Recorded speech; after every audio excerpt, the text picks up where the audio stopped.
Hello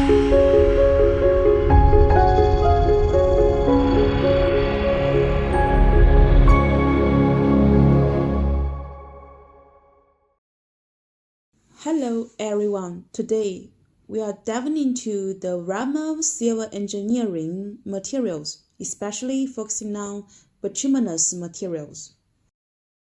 Bitumen is a crucial substance in civil engineering, primarily used as a construction material for roads, as well as for waterproofing, moisture prevention, and corrosion resistance. It finds applications in road surfaces, roof waterproofing, and groundwater projects, and even water storage tanks. Bitumen has a long history, dating back to around 3800 BC, when the Sumerians utilized it in shipbuilding and construction mortar. Ancient Babylonian kings employed bitumen for waterproofing palace structures and granting masonry roads. For over 5,000 years, bitumen has been used in various forms for waterproofing and adhesion. In the next two lessons, we will dive into bitumen's classification, groups, colloidal structure, and technical properties.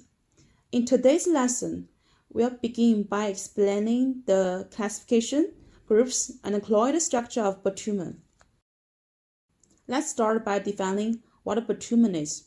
Bitumen is an organic cementitious material consisting of highly complex polymeric hydrocarbons and their non-metallic derivatives, such as oxygen, sulfur, and nitrogen.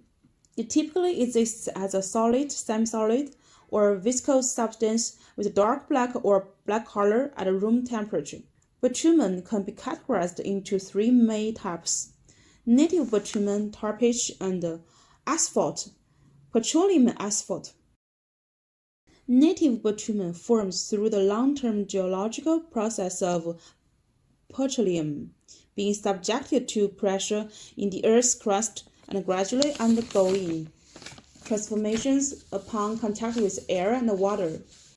It often contains varying proportions of minerals and can be classified into categories like lake bitumen, rock bitumen, and seabed bitumen based on the environment of its formation. Lake bitumen forms as petroleum continually emerges from the Earth's crust and settles in natural lakes, undergoing changes and hardening over time to become natural bitumen. Rock bitumen is a kind of bitumen substance generated over millions of years through the combined effects of heat, pressure, oxidation, catalysts, and microorganisms. It is found within mountainous regions and rock fissures. Tar pitch is derived from organic materials like coal, wood, or shale through process like carbonization or vacuum distillation, resulting in a sticky liquid. Coal tar pitch, wood tar pitch, and shale tar pitch fall into this category. Asphalt, the most widely used type today, is obtained from crude oil extraction and processing using petroleum as the primary raw material. Moving on, let's dive into the groups of asphalt. What do we mean by groups?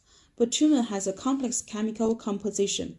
From an engineering perspective, we separate bitumen into groups called groups of asphalt, based on their chemical composition and their close association with the physical properties and the technical characteristics of bitumen. By observing how bitumen dissolves in different organic solvents, we can separate it into 3 or 4 groups. In our case, we divide asphalt into 3 groups: oils, resins, and asphaltenes.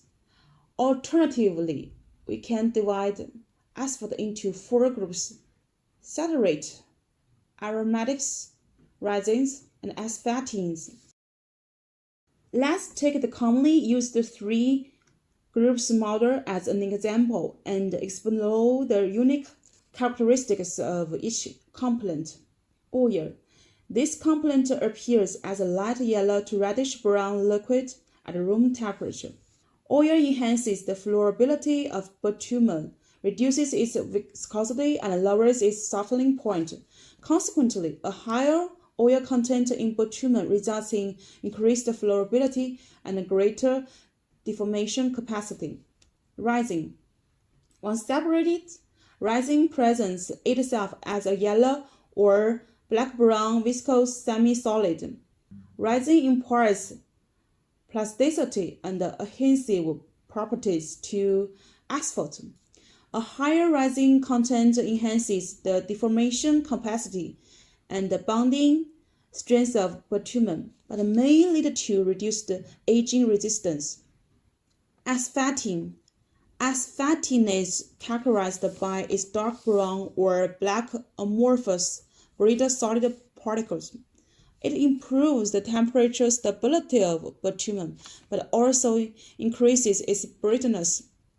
Hence, a higher asphalting content results in greater viscosity, better temperature stability, but also increased brittleness in asphalt. The structure of asphalt revolves around asphaltenes as the core, surrounded by absorbed resin and oil, forming a colloidal structure.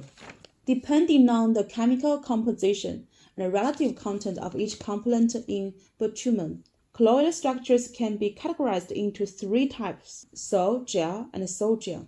Here is a thought-provoking question for you after lesson. Which type of colloidal structure do you believe modern advanced bitumen pavements should possess?